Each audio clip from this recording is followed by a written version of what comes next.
नमस्कार, भारत एक्सप्रेस पर बहुत स्वागत है आपका। मैं हूं आपके साथ संगम राय। बंगाल के मुख्यमंत्री शुभेंदु अधिकारी के पीए चंद्रनाथ रथ हत्याकांड में गाजीपुर के विनय राय उर्फ पमपम को वाराणसी से गिरफ्तार किया गया। उसकी गिरफ्तारी से इस हत्याकांड के कई अहम राज खुलने और आपराधिक नेटवर्क का पर्दाफाश होने की उम्मीद है। जिस तरह चंद्रनाथ रथ हत्याकांड में पूर्वी उत्तर प्रदेश से आरोपियों की गिरफ्तारी हो रही है, उसे देखते हुए आशंका जताई जा रही है कि हाई प्रोफाइल मर्डर की साजिश पूर्वांचल में ही रची गई थी। हमारी एक खास रिपोर्ट देखिए।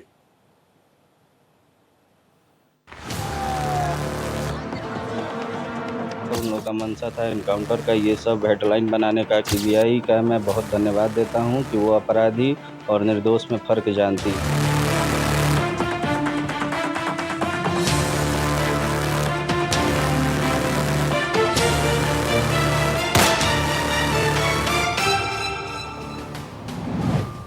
शुभेंदु अधिकारी पीए हत्याकांड, पूर्वी उत्तर प्रदेश से जुड़े साजिश के तार।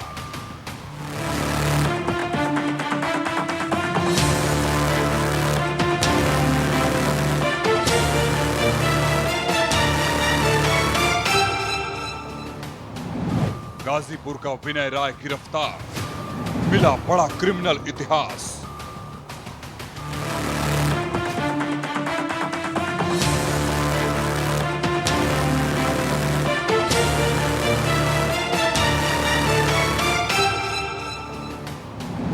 बलिया के राज को क्लीन चीट, नाम के कंफ्यूजन में हुआ अरेस्ट।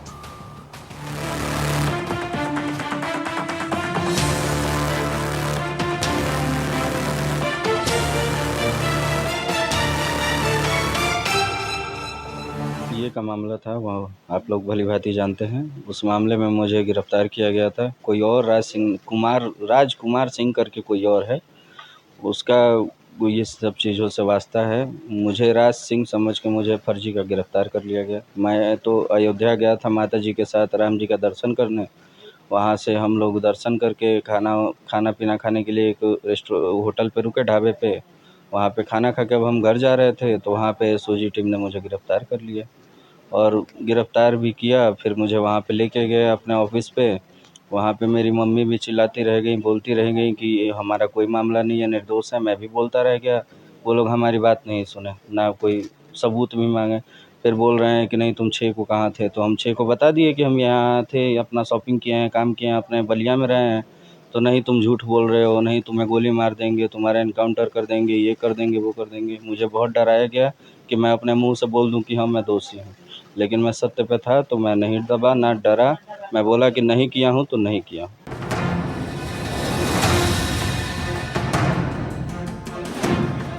बंगाल से गाजीपुर तक का हाई प्रोफाइल कनेक्शन, शुभेंदु अधिकारी के पीए चंद्रनाथ रथ का हत्या का कनेक्शन कैसे पूर्वांचल से जुड़ रहा है, गाजीपुर के विनय राय और बंगाल तक का उनका कनेक्शन कैसे जुड़ रहा है। सीबीआई ने पश्चिम बंगाल के चर्चित चंद्रनाथ रथ हत्याकांड के आरोपी विनय राय उर्फ पमपम राय को वाराणसी से गिरफ्तार किया है। आरोपी विनय राय गाजीपुर जिले के जमानिया क्षेत्र के देवरिया गांव का रहने वाला है। सीबीआई और कोलकाता पुलिस को काफी समय से उसकी तलाश थी। गिरफ्तारी के बाद आरोपी को वाराणसी के मुख्य न्यायिक और मजिस्ट्रेट कोर्ट में पेश किया गया, जहां से अदालत ने सीबीआई का ट्रांजिट रिमांड मंजूर कर दिया। जिस तरह चंद्रनाथ रथ हत्याकांड में पूर्वी यूपी से आरोपियों के गिरफ्तारी हो रही है, उसे देखते हुए आशंका जताई जा रही है कि हाई प्रोफाइल मर्डर की साजिश पूर्वांचल में ही रची गई थी। ये पूरा मामला पश्चिम बंगाल के सीएम शुभेंदु अधिकारी के निजी सहायक चंद्रनाथ रथ की हत्या से जुड़ा है। जांच एजेंसियों के मुताबिक विनय राय इस हत्याकांड के साजिश में गहराई से शामिल था। वो बिहार और झारखंड में ट्रक ट्रांसपोर्ट के कारोबार से जुड़ा रहा है। इस हाई प्रोफाइल मामले में नाम सामने आने के बाद से ही केंद्रीय जांच एजेंसी उसकी धरपकड़ के लिए गाजीपुर समेत कई ठिकानों पर लगातार दबिश दे रही थी। फिलहाल गाजीपुर के देवरिया गांव में स्थित उसके घर पर ताला बंद है। पकड़े गए विनय राय उर्फ पमपम राय का आपराधिक इतिहास काफी लंबा है।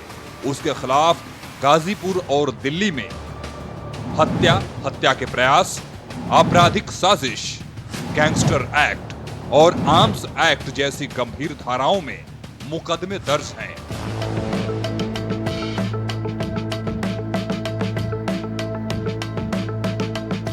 दो 2012 से आपराधिक मुकदमा एक उनके ऊपर दर्ज कराया गया था। उसके बाद 2017 में एक गाजीपुर में हत्या का मुकदमा उनके ऊपर दर्ज हुआ।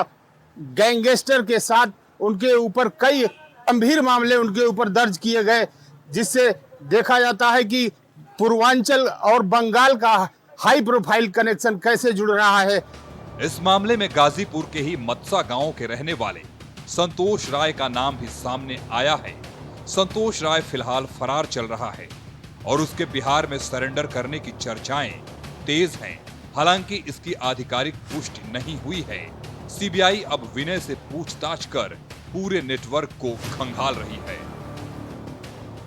1.5 दशक पूर्व आपसी वर्चस्व की लड़ाई में भगीरथपुर के गिरधर चौबे की पिपरा चट्टी पर खिचड़ू की दुकान पर गोली मारकर हत्या में विनय राय उर्फ पंपम का नाम सामने आया था।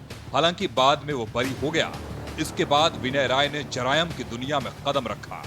वर्ष 2017 में रौजा में हुई ननकू यादव की हत्या और अरविंद यादव को गोली मारकर घायल करने में भी विनय का नाम सामने आया और इसके खिलाफ मुकदमा दर्ज किया गया। इसकी गिरफ्तारी के बाद पूछताछ में चंद्रनाथ रथ हत्याकांड से जुड़े कई अहम राज खुल सकते हैं और पूरे नेटवर्क का पर्दाफाश हो सकता है। विनय राय अपने गांव कभी कभार ही आता जाता रहता है। वो लग्जरी वाहनों के काफिले के साथ घर आता था। साथ ही दिल्ली, धनबाद और कोलकाता उसका ठिकाना रहा है।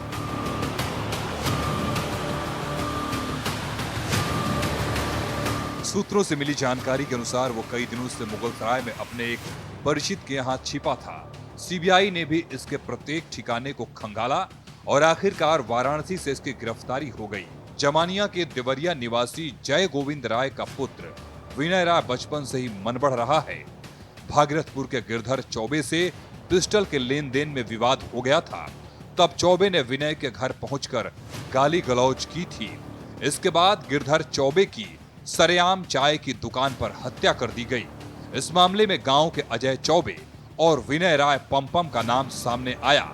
इसके बाद ननकू यादव की हत्या में भी इसका नाम सामने आया। इसके बाद वो बिहार के बक्सर निवासी एक अपराधी के संपर्क में आ गया जो उसका दूर का रिश्तेदार है। पुलिस को शक है कि विनय राय का नाम असलहा तस्करी से भी जुड़ा हुआ है। पुलिस रिकॉर्ड के मुताबिक विनय राय के खिलाफ हत्या, हत्या के प्रयास और गैंगस्टर एक्ट समेत कई गंभीर मुकदमे दर्ज हैं। अपराध जगत की दुनिया में कदम रखने के बाद विनय राय ने खूब रुपए कमाए। जब भी वो घर आता तो 3-4 गाड़ियों के काफिले के साथ आता था। उसकी शादी रेवतीपुर में हुई है। वो अपनी पत्नी, पुत्री व पुत्र को दिल्ली में रखता था। वो भी कभी कभार ही घर आता था। परिवार की वजह से ही उसका अक्सर दिल्ली आना जाना रहता था। चंद्रनाथ रथ हत्याकांड में विनय राय का नाम सामने आने के बाद कोलकाता एसटीएफ और सीबीआई ने न सिर्फ देवरिया में दबिश दी, बल्कि दिल्ली में जहां उसका परिवार रहता था वहां भी दबिश दी जा रही थी। उसके रिश्तेदारों से भी पुलिस बार बार पूछताछ कर रही थी। इससे विनय राय एकदम घबरा गया। उसका भाई भी दिल्ली में नौकरी करता है। बंगाल पुलिस ने उसके भाई के घर भी छापा मारा था। Bureau report, Bharat express.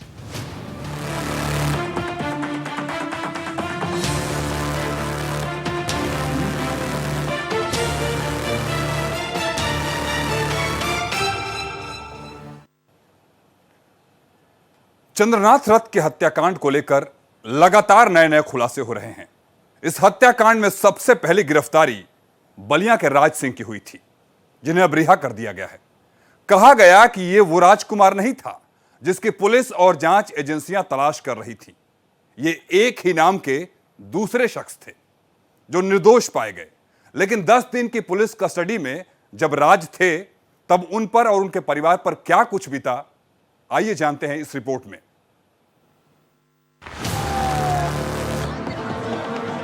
तो उन लोगों का मंशा था इनकाउंटर का, ये सब हेडलाइन बनाने का। सीबीआई का मैं बहुत धन्यवाद देता हूं कि वो अपराधी और निर्दोष में फर्क जानती है।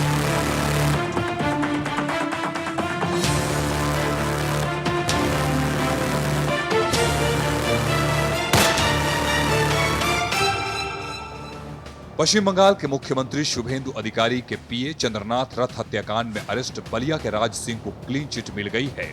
राज सिंह के नाम को लेकर कंफ्यूजन में अरेस्ट किया गया था। सीबीआई के मुताबिक मुख्य शूटर राजकुमार सिंह के भ्रम में राज सिंह को गलती से अरेस्ट कर लिया गया। मुजफ्फरनगर के छपार टोल प्लाजा से बलिया के ही राजकुमार सिंह को गिरफ्तार कर लिया गया है। सीबीआई का कहना है कि शुरुआती जांच में कोलकाता पुलिस ने बिहार के बक्सर से 2 युवकों विक्की मौर्य और मयंक मिश्रा को गिरफ्तार किया था। पूछताछ में राज सिंह का नाम बताने पर पुलिस ने 11 मई को अयोध्या से राज को गिरफ्तार किया था। उत्तर प्रदेश पुलिस ने राज सिंह को हिरासत में लेकर बंगाल पुलिस को सौंप दिया। बताया गया कि गिरफ्तारी के समय वो परिवार और दोस्तों के साथ लखनऊ में एक एमएलसी की शादी में शामिल होकर लौट रहा था। गिरफ्तारी के बाद उसके बीजेपी नेताओं के संग फोटो खूब वायरल हुए थे। कई दिनों तक पूछताछ, हिरासत और दबाव झेलने के बाद आखिरकार सीबीआई जांच में खुलासा हुआ कि एजेंसियों ने गलत व्यक्ति को पकड़ लिया। इसके बाद राज सिंह को छोड़ दिया गया। रिहाई के बाद जब राज सिंह अपनी मां से मिले तो दोनों भावुक हो गए। मां ने बेटे को गले लगाया और दोनों की आंखों से आंसू बह निकले। इस पूरे घटनाक्रम के बाद राज सिंह ने अपनी आप बीती सुनाई। पीए का मामला था, वो आप लोग भली भांति जानते हैं। उस मामले में मुझे गिरफ्तार किया गया था। कोई और राजकुमार सिंह करके कोई और है, उसका वो ये सब चीज़ों से वास्ता है। मुझे राज सिंह समझ के मुझे फर्जी का गिरफ्तार कर लिया गया। मैं तो अयोध्या गया था माता जी के साथ राम जी का दर्शन करने।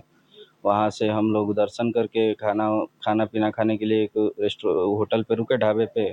वहाँ पे खाना खा के अब हम घर जा रहे थे तो वहाँ पे एसओजी टीम ने मुझे गिरफ्तार कर लिया और गिरफ्तार भी किया। फिर मुझे वहाँ पे लेके गए अपने ऑफिस पे।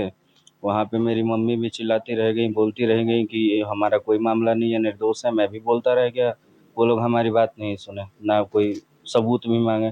फिर बोल रहे हैं कि नहीं तुम 6 को कहाँ थे, तो हम 6 को बता दिए कि हम यहाँ थे, अपना शॉपिंग किए हैं, काम किए हैं, अपने बलिया में रहे हैं। तो नहीं तुम झूठ बोल रहे हो, नहीं तुम्हें गोली मार देंगे, तुम्हारा एनकाउंटर कर देंगे, ये कर देंगे, वो कर देंगे। मुझे बहुत डराया गया कि मैं अपने मुंह से बोल दूं कि हाँ मैं दोषी हूँ, लेकिन मैं सत्य पे था तो मैं नहीं दबा ना डरा। मैं बोला कि नहीं किया हूँ तो नहीं किया हूँ।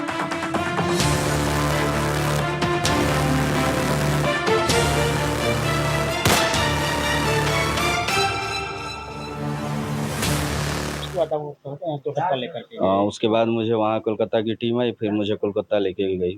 फिर वहाँ पे सीआईडी के बीच में मुझे रखा गया। सीआईडी के बीच में वहाँ पे मुझे हमेशा वहाँ पे भी टॉर्चर किया जाता था कि नहीं तुम बताओ, तुम किए हो, तुम अपराधी हो, तुम ये हो वो हो। मैं बोला कि सर ऐसी कोई बात नहीं है, आप लोग को जानकारी लेनी है, जांच करना है, आप लोग कीजिए, मैं यहीं पे हूँ तब तक। जब आप लोग खुद अब मुझे बेगुनाह करके भेज देंगे मैं चला जाऊँगा। लेकिन उन लोगों का मंशा कुछ और था। उन लोगों का मंशा था एनकाउंटर का, ये सब हेडलाइन बनाने का कि राज सिंह अपराधी है, ये है, वो है। लेकिन जब से सीबीआई आई जांच में, सीबीआई ने मुझे पब्लिक को, जनता को सत्य दिखाया। सीबीआई ने निष्पक्ष जांच किया। सीबीआई का मैं बहुत धन्यवाद देता हूं कि वो अपराधी और निर्दोष में फ़र्क जानती है।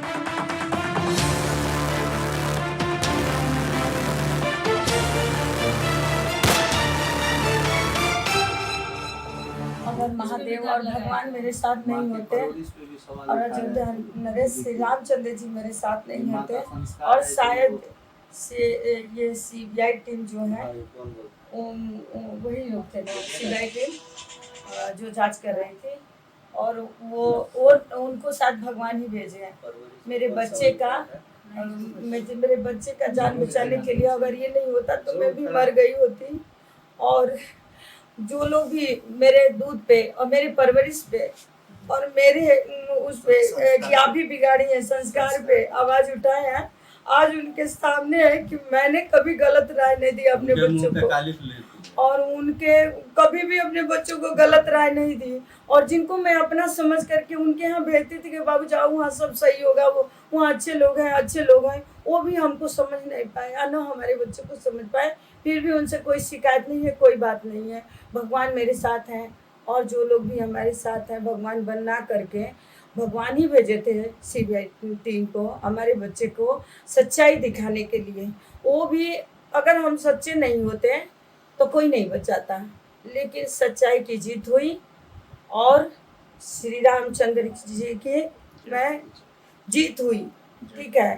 अयोध्या नरेश की जीत हुई है, जहाँ से मेरे आंचल के फूल पे वो धब्बा लगाया गया था कि ये मडरी है, ये मडरी है, आप मडरी की माँ हो, ठीक है। और मैं क्या कहूँ, बस। उन्होंने दावा किया कि अगर सीसीटीवी फुटेज और सबूत नहीं होते तो शायद वो आज जिंदा नहीं होते। राज सिंह ने भावुक होते हुए कहा है, मैं अखिल भारतीय क्षत्रिय महासभा का प्रदेश महासचिव हूं, लेकिन जब मैं फंसा था तब कोई नहीं आया, सिर्फ परिवार साथ खड़ा रहा। राज सिंह ने कहा कि बड़े बड़े पद और संगठन सिर्फ दिखावे के लिए होते हैं, असली साथ वही लोग देते हैं जो अपने होते हैं। उन्होंने यहां तक कहा कि अब उन्हें नहीं लगता कि संगठन में उनका पद बरकरार रहेगा। ऊपर बोर्ड लगा है प्रदेश महासचिव का, लेकिन मुझे नहीं लगता अब उसका कोई मतलब है। ये सब बस लाइमलाइट के लिए होता है। राज सिंह ने बातचीत में ये भी संकेत दिए कि वो क्षत्रिय महासभा के पद से इस्तीफा दे सकते हैं। हालांकि उन्होंने साफ कहा कि अंतिम फैसला आगे लिया जाएगा। उन्होंने कहा, जब मुश्किल वक्त था तब कोई नहीं आया, ऐसे पद का क्या मतलब जहां आपके अपने ही साथ न खड़े हों। रिहाई के बाद जब राज सिंह अपने घर पहुंचे तो सबसे भावुक पल मां से मुलाकात का था। मां ने बेटे को गले लगाया और दोनों रो पड़े। राज सिंह ने कहा, मां का आशीर्वाद था तभी आज जिंदा हूं। मुझे भरोसा था कि मेरी मां के आंसू बेकार नहीं जाएंगे। उन्होंने राम मंदिर दर्शन का जिक्र करते हुए कहा कि वो खुद भगवान राम के भक्त हैं और उन्हें विश्वास था कि सच सामने जरूर आएगा।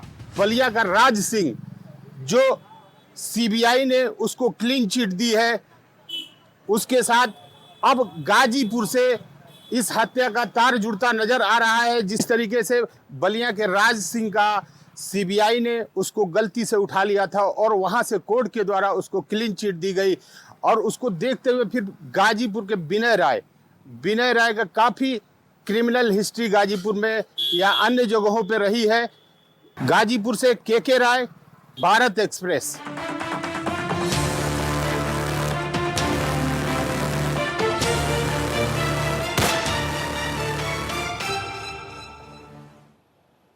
सीबीआई और एसटीएफ की टीम इस हत्याकांड की जांच में जुटी है, जिसके तहत बलिया में ज्ञानेंद्र सिंह के करीबी टाइगर की तलाश में छापेमारी की गई। फरार ज्ञानेंद्र सिंह एक अंतर्राज्यीय अपराधी है जिसके खिलाफ कई राज्यों में गंभीर मामले दर्ज हैं और जांच एजेंसियां उसकी गिरफ्तारी के लिए अलर्ट हैं। यह रिपोर्ट देखिए।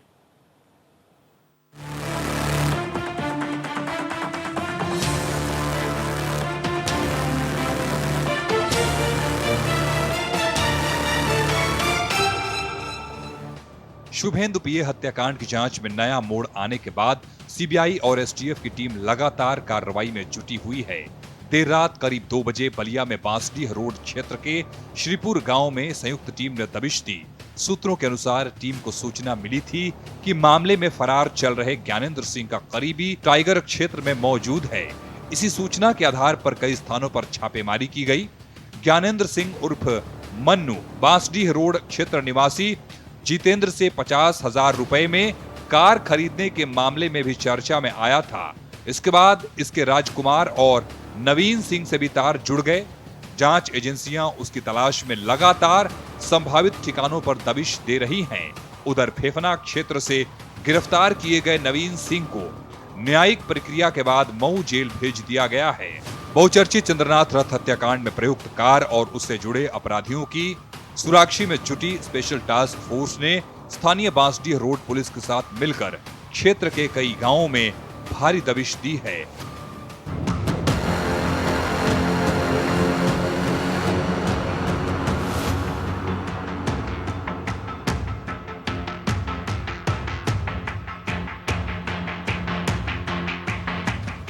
इस अचानक हुई कार्रवाई से पूरे इलाके में हड़कंप मच गया।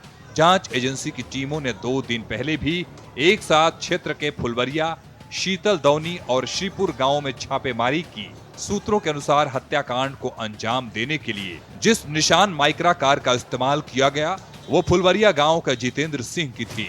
कड़ाई से की गई पूछताछ में जितेंद्र ने चौंकाने वाला खुलासा किया। उसने बताया कि ये कार उसने इसी महीने की 1 तारीख को शीतल दौनी निवासी ज्ञानेंद्र सिंह उर्फ मनु को बेच दी थी। इस इनपुट के बाद एसटीएफ ने ज्ञानेंद्र सिंह की गिरफ्तारी के लिए जाल बिछा दिया, जो फिलहाल फरार है। जांच को वैज्ञानिक तरीके से आगे बढ़ाते हुए एसटीएफ ने संदिग्धों के मोबाइल नंबरों की कॉल डिटेल रिकॉर्ड खंगाली, फोन पर हुई बातचीत और पुख्ता लोकेशन की जांच की जा रही है। ज्ञानेंद्र सिंह उर्फ मनु उर्फ अभिषेक उर्फ मानवेंद्र सिंह का इतिहास खंगालने पर पुलिस के भी होश उड़ गए। वो एक शातिर और अंतर्राज्यीय अपराधी है, जिसके खिलाफ उत्तर प्रदेश के अलावा बिहार और छत्तीसगढ़ में भी दर्जनों संगीन मामले दर्ज हैं, जिनमें छत्तीसगढ़ के अंबिकापुर, वाराणसी के थाना कैंट और बलिया के बांसडीह रोड थाने में पहले से ही हत्या के मुकदमे दर्ज हैं। इसके अतिरिक्त बिहार के छपरा जिले के मढ़ौरा थाने में वर्ष 2019 में अभिषेक नाम से हत्या और जानलेवा हमले का एक और मुकदमा दर्ज है। बलिया के बांसडीह रोड थाने में आरोपित के खिलाफ साल 2023 में गैंगस्टर एक्ट के तहत कार्रवाई की जा चुकी है। इसके अलावा रसड़ा और बांसडीह रोड थाने में अवैध असलहा रखने और जानलेवा हमले के कई मामले दर्ज हैं। वाराणसी के सिगरा थाने में जमानत में खयानत और बिहार के जहानाबाद थाने में भी उसके खिलाफ आपराधिक मामले दर्ज हैं। इसी वर्ष बांसडीह रोड थाने में उसके खिलाफ आईटी एक्ट और भारतीय न्याय संहिता की धाराओं के तहत भी केस पंजीकृत किया गया है। एसटीएफ का दावा है कि आरोपित के करीबियों पर नजर रखी जा रही है और जल्द ही उसे दबोच लिया जाएगा। Bureau report, Bharat express.